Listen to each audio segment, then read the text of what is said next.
Supercrack Estrella presenta mensajes ocultos en pinturas. Entre los años 1476 y 1478 hay un gran vacío en su vida. En el año 1477 se celebró el Festival de la Bestia, por lo que sabemos que este fue la razón por la que Leonardo da Vinci estuvo desaparecido. Él estaba con los extraterrestres ángeles caídos. Desaparición del escritor William Shakespeare y Leonardo da Vinci durante Festivales de la Bestia. Todo el que quiera puede comprobar por sí mismo esto, basta con saber que los Festivales de la Bestia se celebra cada 28 años, y que el último Festival de la Bestia se celebró en el año 2009. Ahora no tienes más que restar 28 al año 2009 y sacar todos los años del Festival de la Bestia y comprobarás que los datos coinciden. Yo he podido sacar las desapariciones durante festivales de William Shakespeare y Leonardo da Vinci durante Festivales de la Bestia. Pero de seguro que hay muchos más personajes famosos de la historia. Rembrandt Armenson van Rijn, 1606-1669, fue un pintor y grabador holandés. Podemos ver un mensaje cabalístico y claves ocultas en algunas de las obras artísticas. Ese es el caso de uno de los lienzos de Rembrandt, pues el genial artista holandés dejó un mensaje críptico, relacionado con la cábala judía, en una de sus pinturas más famosas, El festín de Baltasar. Durante el Festival de la Bestia del año 1645, el pintor Rembrandt Armenson van Rijn tenía 39 años. En el Festival de la Bestia en el año 1645 llegó a Cuenca un niño llamado Cristóbal, del cual se decía que tenía el poder de curar cualquier enfermedad con tan solo santiguar al enfermo. Un niño que desde su nacimiento había sido muy especial, como así declaró el padre ante el Santo Oficio, quien lo había reclamado tras el revuelo que se había montado. El niño había llorado 3 veces dentro del vientre materno, nació con dientes y comenzó a leer a 3 años, declaró. Las primeras curaciones las realizó en un convento jesuita de Ocaña, Toledo, donde una niña acudió con una ceguera en el ojo derecho y otra niña con fuertes dolores en un oído, la cual estos santiguarlas se curaron. Tanto era su poder de curación que incluso llegaron a llevarle a Madrid para ver al rey, donde santiguó a la reina en el estómago, y también al príncipe. En su periplo estuvieron por Cañamares, Barajas, Albalate de las Nogueras y Villar de Domingo García, donde cuentan que un día el niño se encontraba jugando cuando se hizo daño en un testículo, la inflamación era tremenda y comenzó a tener altas fiebres. Momento en que el Santo Oficio aprovechó para ir a comprobar los poderes curativos de aquel niño tan visitado por aquellos necesitados. Deberían hacerlo cuando sus padres no estuvieran presentes para que no pudieran influir en las respuestas y explicaciones del pequeño. En ese año Velázquez retrató al cardenal Borja poco antes de su muerte en el año 1645. El Festival de la Bestia ocurrió en España en el 1645. En el último día del Festival de la Bestia se resucita a una persona que en ese año haya muerto. Las muertes son programadas con mucha antelación y tiene que ser una persona de gran importancia para las élites. En este caso, según mi teoría, tuvo que ser Cardenal Borja, mientras en el Festival de la Bestia del año 2009 fue un cantante. El niño llamado Cristóbal también estuvo en el festival del año 1645. El cuadro El festín de Baltasar, pintado por Rembrandt Armenson van Rijn, tiene cosas de los festivales de la Bestia. El cuadro El festín de Baltasar se conserva en la National Gallery de Londres. La obra, realizada hacia 1635, recoge un episodio de la historia de Baltasar, rey de Babilonia. Durante el sitio de la ciudad por el general persa Ciro, Baltasar reunió a todos sus nobles y sirvió el vino en la vajilla procedente del saqueo de Jerusalén. Durante el banquete apareció una mano misteriosa que escribió un texto indescifrable en la pared, referente a la división de su reino. Esa noche murió Baltasar. De nuevo resulta sorprendente cómo Rembrandt ha captado las expresiones de las figuras, en este caso de sorpresa y temor ante la inscripción misteriosa, sobre todo Baltasar, que se retrae al contemplar la aparición. La luz clara es la otra gran protagonista, creando fuertes contrastes de luz y sombra característicos del tenebrismo. La pincelada del pintor se ha hecho un poco más suelta, como se puede apreciar en la capa del rey, aunque, a pesar de dicha soltura, aún se distinguen claramente los detalles, como el bodegón de frutas sobre la mesa, las joyas de las mujeres o el turbante. El colorido es oscuro, aunque tiene notas claras, como el precioso vestido rojo de la mujer de la derecha, la capa del rey o el turbante blanco. Sin duda es una obra maestra. La historia nos dice que el rey Baltasar ofreció un gran festín a 1000 de sus dignatarios, y todos fueron testigos de la cantidad de vino que bebió. Cuando estaba aturdido por el vino, mandó traer las copas de oro y plata que su padre Nabucodonosor se había llevado del templo de Jerusalén, para beber en ellas el propio rey, sus dignatarios, sus mujeres y sus concubinas. Enseguida trajeron las copas de oro y plata del templo de Jerusalén, de la casa de Dios, y bebieron en ellas el propio rey, sus dignatarios, sus mujeres y sus concubinas. Y, mientras bebían, alababan a sus dioses de oro y de plata, de bronce y de hierro, de leño y de piedra. En aquel momento apareció una mano humana que, con sus dedos, se puso a escribir, a la luz del candelabro, en la cal de la pared del palacio real. Cuando el rey vio la mano que escribía, palideció y quedó aturdido, incapaz de sostenerse, con las rodillas temblando. Se puso entonces a gritar desesperado y mandó llamar a los adivinos, magos y astrólogos. Después dijo a los sabios de Babilonia: quien sepa leer esa inscripción y pueda interpretar su significado será vestido de púrpura, llevará un collar de oro y ocupará el tercer puesto en mi reino. Acudieron todos los sabios que estaban al servicio del rey, pero ninguno fue capaz de leer la inscripción e interpretarla. El rey Baltasar se sintió turbado sobremanera y palideció todavía más. Sus dignatarios estaban desconcertados. Cuando llegó a oídos de la reina lo que decían el rey y sus dignatarios, se presentó en la sala del banquete y dijo: larga vida al rey.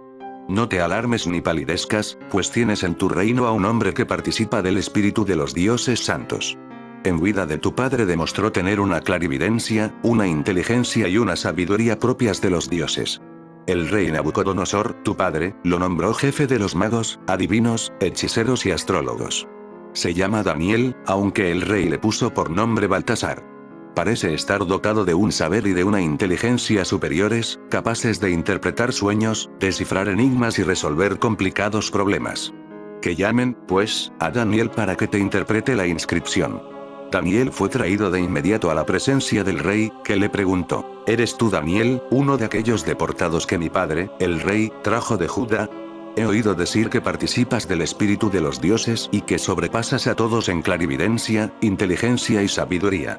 Hace un momento han traído a mi presencia a los sabios y adivinos para que leyeran este escrito y me lo interpretaran, pero no han sido capaces de dar con su significado. Además he oído decir que sabes interpretar y resolver complicados problemas. Pues bien, si eres capaz de leer e interpretarme esta inscripción, te haré vestir de púrpura, llevarás un collar de oro y ocuparás el tercer puesto en mi reino. Daniel le respondió: puedes quedarte con tus regalos y ofrecer tus obsequios a otros. De todos modos, voy a leer la inscripción y ofreceré a su majestad la interpretación. El Dios Altísimo, Majestad, concedió a tu padre Nabucodonosor soberanía, poder, fama y honor. A causa de aquel poder que el Dios Altísimo le había concedido, la gente de todos los pueblos, naciones y lenguas temblaban de miedo ante él. Ejecutaba o dejaba con vida a quien quería. A unos engrandecía y a otros humillaba. Pero, al volverse soberbio, orgulloso y arrogante, fue desposeído del trono y despojado de su gloria. Dejó de vivir entre personas, su entendimiento quedó reducido al de las bestias, vivía entre los asnos salvajes, comía hierba como los toros y el rocío empapaba su cuerpo, hasta que reconoció que el Dios Altísimo controla los reinos humanos y se los da a quien quiere. Tú, Baltasar, que eres hijo suyo, sabías bien todo esto. Sin embargo, no has sido humilde, te has rebelado contra el Señor del cielo, haciendo traer las copas de su templo para beber en ellas en compañía de tus dignatarios, tus mujeres y tus concubinas, al tiempo que alababas a tus dioses de plata y de oro, de bronce y de hierro, de leño y de piedra, que ni ven, ni oyen ni entienden. Además no has glorificado al Dios que tiene tu vida en sus manos y de quien depende todo lo que hagas. Por eso ha enviado la mano que ha dejado esa inscripción. La inscripción dice así: Mené, Tekel, Fares. Su interpretación es la siguiente. Mené quiere decir contado, es decir, Dios ha contado los días de tu reinado y ha determinado su fin. Tekel quiere decir pesado, es decir, has sido pesado en la balanza y te falta peso. Y Fares quiere decir dividido, es decir, tu reino ha sido dividido y entregado a medos y persas. Baltasar ordenó entonces que vistieran de púrpura a Daniel, que le pusieran un collar de oro y que pasara a ocupar el tercer puesto en su reino. Aquella misma noche, Baltasar, rey de los caldeos, fue asesinado. En su pintura, Rembrandt retrató el momento justo de la aparición, en el que la mano traza las letras mágicas en hebreo, mientras Baltasar y el resto de comensales asisten asustados a la escena. Pero, ¿por qué escogió el pintor holandés este tema? Hoy los historiadores del arte no tienen ninguna duda de que tanto el tema como la inscripción se deben a la amistad que el artista tenía con el sabio y cabalista judío Samuel Manassés ben Israel, vecino suyo. Manassé ben Israel tenía 41 años cuando se celebró el Festival de la Bestia del año 1645. Manassé, o Menassé, ben Israel nació en Madeira, Portugal, de una familia de conversos españoles. Fue bautizado con el nombre de Manuel Díaz Soeiro. Su padre Gaspar Rodríguez Núñez escapó de Lisboa a Ámsterdam después de aparecer como penitente en un auto de fe. Allí retornó al judaísmo y se cambió el nombre por el de Joseph ben Israel y, asimismo, cambió el nombre de sus dos hijos a los que llamó Efraim y Manassé. A los 12 años Manassé fue aceptado como miembro de la Hebra del Talmud Torá y comenzó sus estudios en la Yeshiva cuando tenía 14 años. A los 17 escribió la gramática Sefarerura. Era pariente por su esposa del célebre hombre de letras don Isaac Abravanel. Manassé fue un hombre de una cultura extraordinaria y de un profundo conocimiento talmúdico. A pesar de que nunca se lo declaró rabino oficial, dirigió la congregación de Neve Shalom. En 1626 estableció la primera impresora de Ámsterdam, y allí los judíos españoles publicaron sus libros en diversas lenguas: español, portugués y hebreo. Debido a su extraordinaria contribución literaria y a sus profundos sermones fue considerado como uno de los más grandes humanistas de su tiempo. Entre sus obras se encuentran las siguientes: un índice al Midrashim, Peneirabá, que apareció en 1628. El Conciliador, cuya primera parte la escribió en español, en donde defiende la consistencia de las Sagradas Escritura, apareció en 1628. La segunda parte en latín y las tres restantes en español, 1641-1651. Trabajos en latín dirigidos a la población en general. De Creatione, 1635 en latín. De Termino Vitae, 1634. De Resurrectione Mortuorum, 1636. De Fragilitate Humana, 1624. Una codificación de la ley dirigida a sus hermanos de religión que retornaban a la fe, 1645-47. Piedra gloriosa con grabados de Rembrandt, 1655. Inishmatayim, 1651, sobre la naturaleza del alma. En 1640 fue excomulgado cuando intervino en una discusión entre su cuñado, Jonás Abravanel, y la sinagoga. A pesar de su intensa actividad académica, nunca ganó suficiente dinero como para vivir holgadamente. Por lo tanto, en 1640 pensó viajar al Brasil para probar su habilidad comercial y mejorar su situación económica. En 1649-1650 publica en español La Esperanza de Israel, sobre las 10 tribus perdidas. Las 10 tribus perdidas. La idea de que las 10 tribus perdidas retornarían a la Tierra Santa y que se reunirían con las otras 2 tribus apareció con intensidad después de la expulsión española. Esto no es sorprendente, ya que la vuelta de las 10 tribus señalaría la llegada del Mesías y el final de los sufrimientos. La historia sobre las tribus perdidas se encuentra en 2 Reyes 16:6. A este pasaje se añaden los de Crónicas 5:26 y las profecías de Isaías 11:11, Jeremías 31:8 y sobre todo el libro de Ezequiel 37:19-24. Las 10 tribus formaban el reino del norte de Israel, cuyos habitantes fueron exilados en el año 722 antes de la era común. El reino del sur, Judá, estaba formado por las tribus de Judá y Benjamín. Los historiadores creen que estos 10 clanes fueron asimilados por las poblaciones que los rodeaban. En el período del Segundo Templo y en el del Talmud la creencia continuó, sobre todo por la visión de Esdras IV, 13:34-45. La única oposición se encontró en la Mishnah. Se explicaba que estas tribus perdidas no podían encontrar a las otras 2, debido a que los habitantes de estas últimas se encontraban en todas partes del mundo.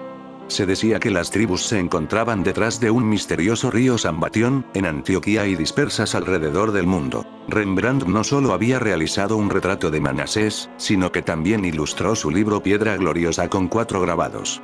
Hoy sabemos que Manassés había escrito un libro que analizaba precisamente la inscripción sobrenatural mencionada en la Biblia, y en dicho trabajo explicaba que había que leerla de arriba hacia abajo y de derecha a izquierda, y no de forma horizontal y de derecha a izquierda, como es habitual en la lengua hebrea. Eso explicaba, según Manasés, que los sabios babilónicos de Baltasar no hubieran sabido interpretar la inscripción y advertir el aviso de muerte contra su monarca. Avanzados a sus tiempos en siglos, los helicópteros, el avión, el submarino, todos ellos eran conceptos anteriores de Leonardo da Vinci. Cuadros que contienen mensajes ocultos, en los cuales parece que solo estás viendo un bellísimo retrato y a su vez parece tener varias dimensiones y misterios que aún están por explicar. Entre sus obras, también nos podemos encontrar una colección de sofisticados robots diseñados hace más de 5 siglos. Leonardo da Vinci está considerado como una de las mentes más brillantes que el mundo haya conseguido nunca. Pero ¿cuál era la fuente de su enorme intelecto? Leonardo estaba convencido en un 100% que sería capaz de descubrir e incluso probar de que no estamos solos en el universo. Vamos a trasladarnos al día 24 de febrero de 2011. Embarcándose en su último viaje, el transbordador espacial Discovery se acopló con la Estación Espacial Internacional, para entregar el más avanzado modelo de ingeniería robótica hasta la fecha. Esta obra maestra de la tecnología moderna es el último de una serie de robots humanoides cuyo diseño está basado en las ilustraciones de Da Vinci, creadas hace más de 500 años. En el diseño básico de las estructuras y las ideas podéis fijaros en lo que estaba trabajando Leonardo. Son como unas especies de planos tridimensionales, a partir de los podríamos crear virtualmente un ser humano, lo que en esencia hicieron los ingenieros de la NASA. Leonardo mantiene la posición como el genio humano más grande que hayamos conocido. Tenía una habilidad intelectual muy alta y una gran creatividad, que utilizaba para llevar a cabo muchos de estos inventos. Leonardo era capaz de trabajar en todos los campos, lo que era muy inusual. Fue instruido como pintor y escultor, pero se las arreglaba para desenvolverse en geometría, óptica, diseño mecánico, anatomía o geología. Y en cada una de ellas tenía un conocimiento muy profundo. Así que si queremos hablar sobre un genio universal, lo que es una idea muy del Renacimiento, entonces Leonardo es la persona. El trabajo de este pintor italiano, que abarca un asombroso rango de disciplinas, todavía influencia la ciencia, la tecnología, la medicina, el arte y muchos otros campos casi medio milenio después de su muerte. ¿Pero quién fue Leonardo da Vinci? ¿Fue simplemente un hombre con un gran intelecto e imaginación? ¿O hay algo más, aparte de su genialidad?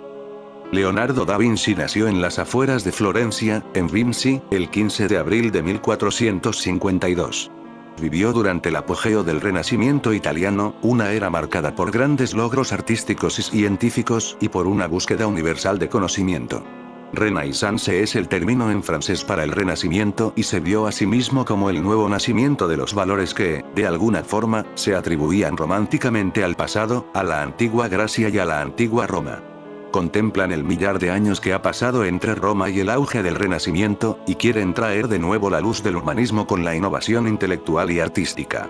Florencia era más grande que Londres, que a su vez era más grande que París y Roma en la época en la que Leonardo da Vinci vivió allí.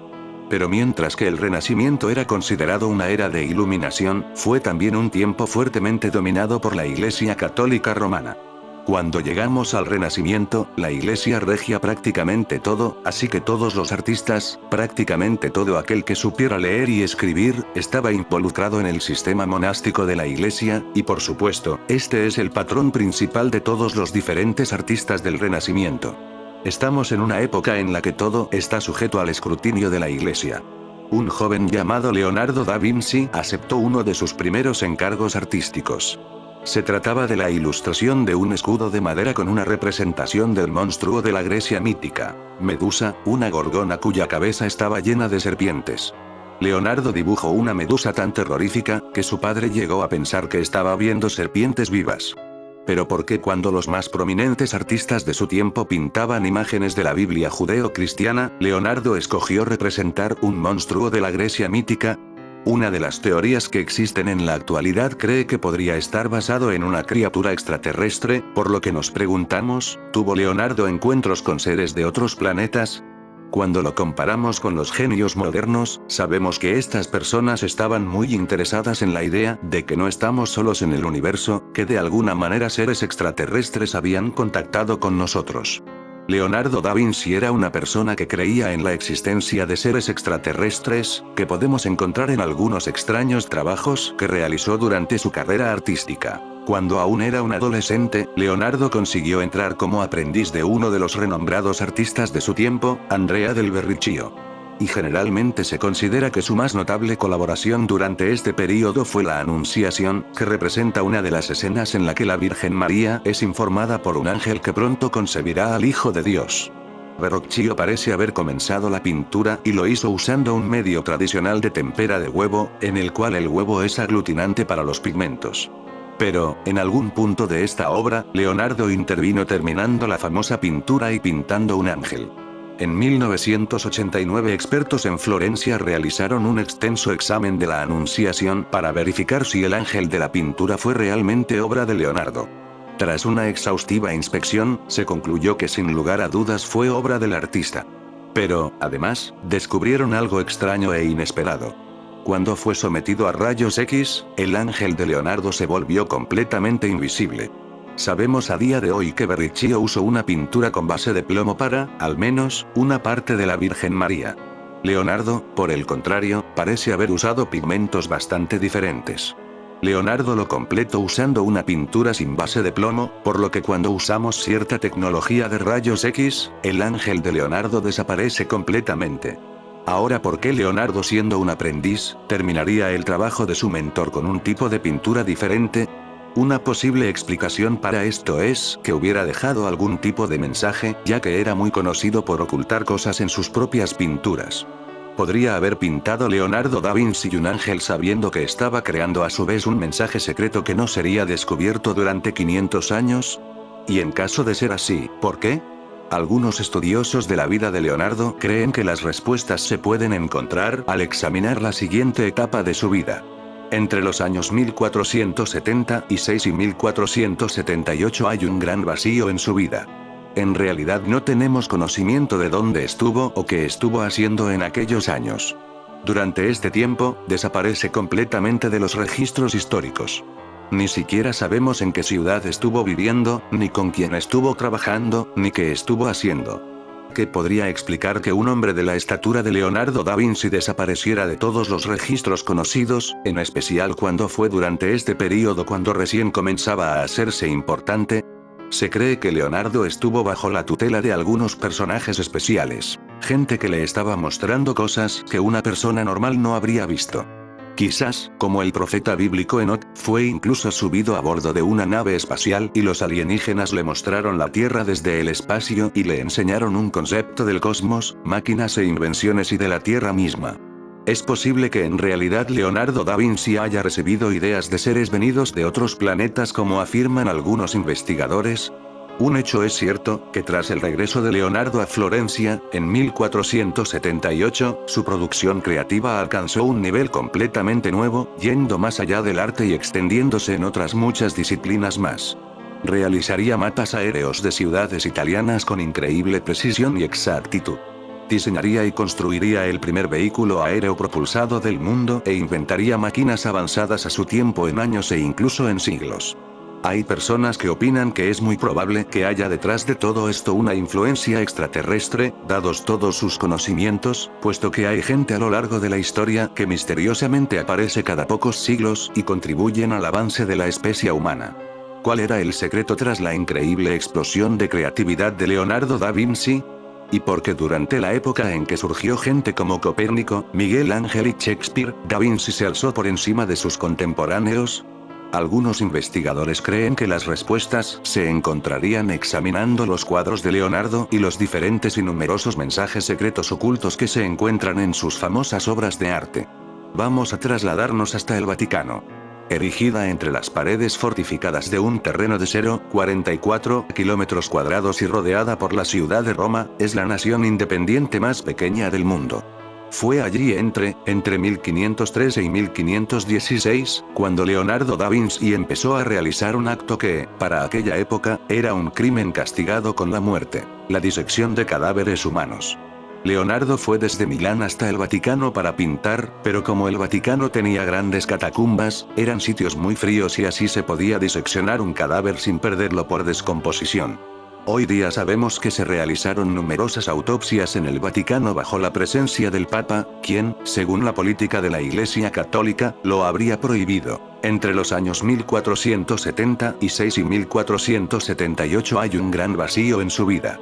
En el año 1477 se celebró el Festival de la Bestia, por lo que sabemos que este fue la razón por la que Leonardo da Vinci estuvo desaparecido. Él estaba con los extraterrestres ángeles caídos. San Juan Bautista, uno de los últimos cuadros de Leonardo da Vinci realizado entre 1508 y 1513 y que actualmente se expone en el Museo del Louvre de París, a lo largo de los años ha causado mucha controversia al igual que la Gioconda, pues dentro de las discusiones generadas al respecto se señala tanto su enigmática sonrisa, como el significado de la mano del santo apuntando hacia arriba que además asocian a una extraña figura parecida a un alien.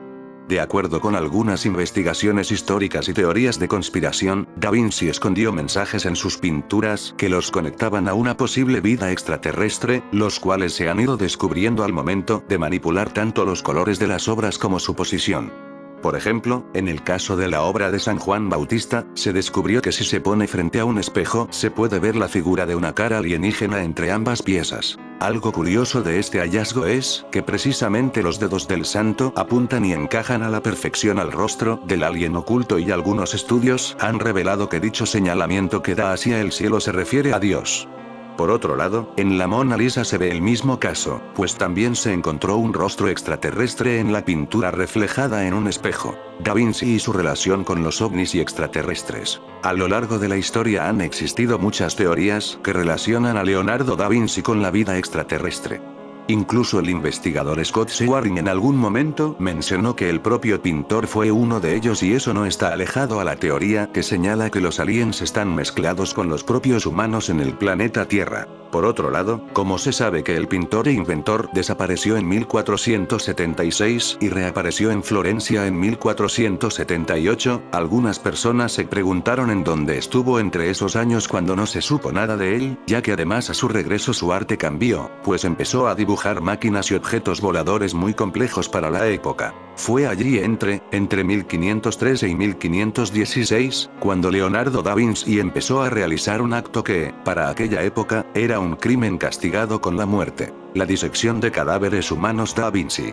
Si nos fijamos en ese año, el 1513, tenemos que se realizó este cuadro. En el 1513 también se pinta Virgen con el Niño y San Juan, del maestro florentino Sebastiano Mainardi. La Madonna con el Niño y San Juan. La etiqueta del museo dice Jacopo del Sellario, pero se cree también que la pintura pudiera ser obra de Sebastiano Mainardi, 1466 hasta 1513.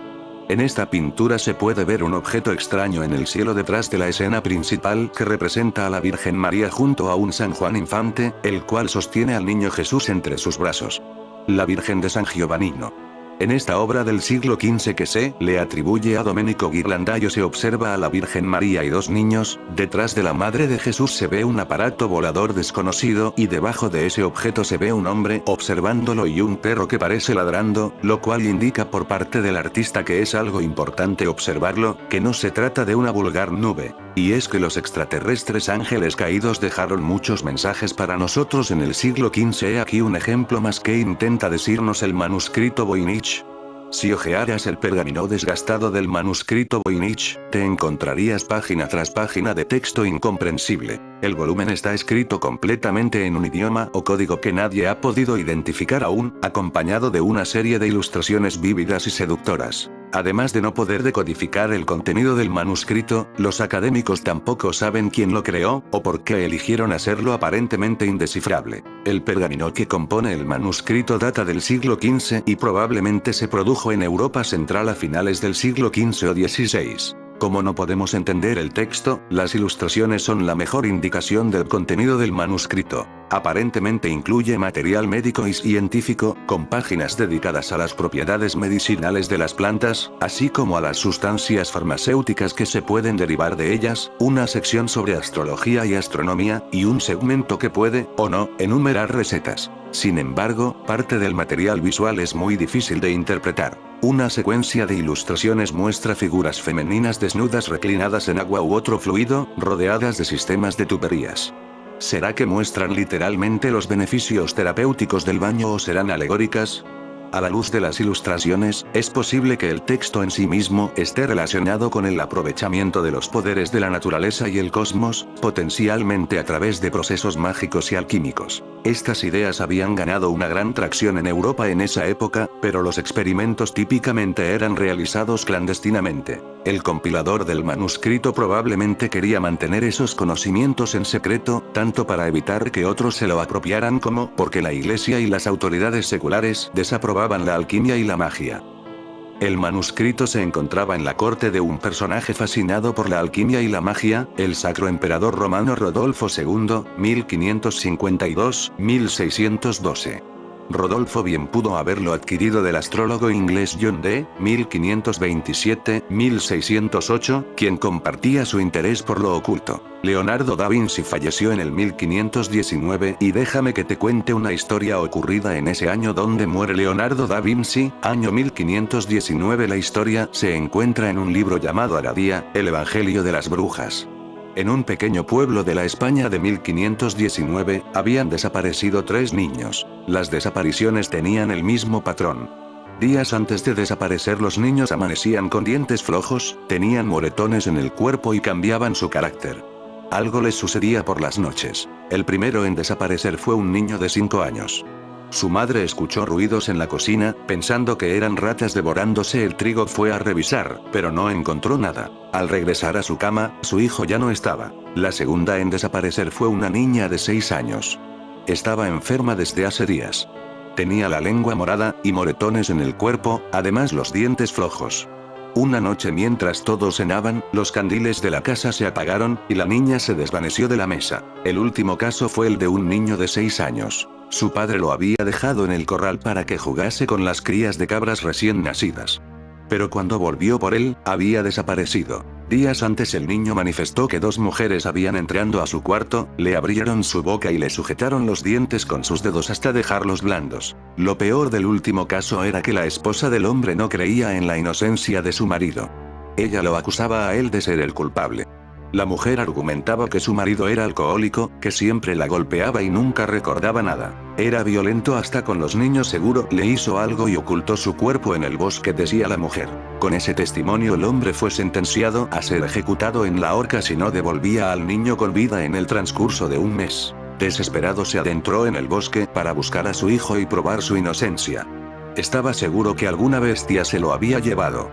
Así se pasó semanas buscando. Mató animales, revisó en las cuevas. Incluso acabó con la vida de una enorme loba recién parida y con sus crías. Encontró osamentas, pero ninguna era de su hijo. Cuando el tiempo se le acababa, fue tras una anciana viuda conocida como la Locha. En el pueblo se decía que ella era bruja. La habían acusado de robarse a los niños. La gente contaba que por las noches se introducía en las chimeneas, entraba a las casas, robándose a los recién nacidos, los mataba y les sacaba los órganos y la grasa para fabricar ungüentos. Ella negó todo, pero nadie le creyó.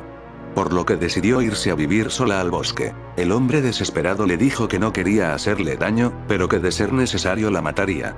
Le ofreció un trato: te daré todas mis posesiones si me devuelves a mi hijo, le dijo. Muy molesta, la anciana le respondió que ella no era bruja, y que no necesitaba nada de él. Que se fuera de su casa o se defendería con su arma. El hombre no le creía. Como padre se sentía desesperado además de culpable. Era consciente de que moriría ahorcado si no recuperaba a su hijo. La anciana no tuvo ni apenas oportunidad de defenderse, el hombre se abalanzó sobre ella y empezó a ahorcarla. Cuando ella dejó de respirar, el hombre empezó a revisar la casa. Bajó al sótano y encontró en el horno partes de la ropa de su hijo quemadas. Unas velas negras encendidas formando un círculo en el suelo y vísceras en el centro del círculo. El hombre comenzó a temblar de miedo, se imaginó que eran las vísceras de su hijo. También vio un libro abierto con instrucciones. Pudo leer que para traer al sacrificio de vuelta a alguien debía comerse las vísceras. El hombre no tuvo más remedio que hacerlo. Vomitó varias veces mientras engullía todo lo que tenía frente a él. La sangre le cubría el rostro, pero era capaz de cualquier cosa por volver a ver a su hijo. Cuando acabó de comerse todo, escuchó la risa de su pequeño hijo fuera de la casa. Quiso ir hacia el niño, pero no pudo. Una fuerza invisible lo mantenía encerrado. Desde la ventana pudo ver cómo su hijo era rescatado por la gente del pueblo. Nunca más se volvió a saber de él. En el año 1890 se encontró un manuscrito llamado Aradía, el Evangelio de las Brujas, donde figura esta historia. 1889, en un año del que he hablado mucho en mi canal sobre el primer viaje en el tiempo. Aradía, Evangelio de las Brujas. Este libro fue escrito por Charles G. Leland. Este libro es un tesoro para los estudiosos de la brujería y el mito. Fue un destacado investigador norteamericano, dedicado principalmente a revelar los misterios de la brujería. De hecho, el principal libro de Charles Leland, Aradía o el Evangelio de las Brujas, se convertiría en una de las obras más importantes del renacer del neopaganismo y la religión Wicca en todo el mundo. El misterio del hombre que habló náhuatl antes de llegar a México en 1519, cuando Hernán Cortés navegaba rumbo a las costas de México, se encontró con un náufrago español llamado Jerónimo de Aguilar.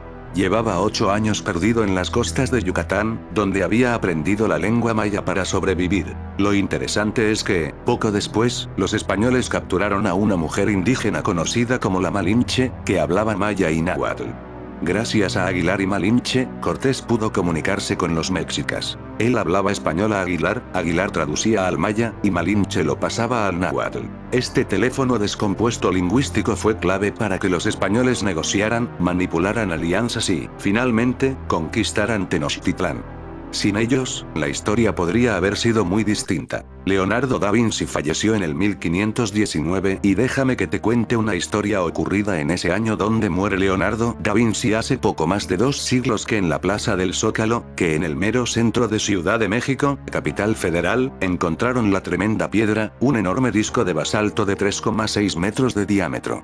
Se trataba de la Piedra del Sol, construida por ahí por los años 1250-1519 DC. Todos se quedaron entre atónitos y perplejos. Allí estaban grabadas las 4 edades en las cuales los aztecas dividían la vida del mundo, los 360 días del año solar, los 20 días de cada uno de los 18 meses del año, las semanas, las predicciones del futuro, más otros obscuros y sugerentes arcanos por desvelar y descubrir. Pasado el entusiasmo, la piedra quedó por allí, sin vigilancia alguna, confiados en que a nadie se le ocurriría llevársela para su casa.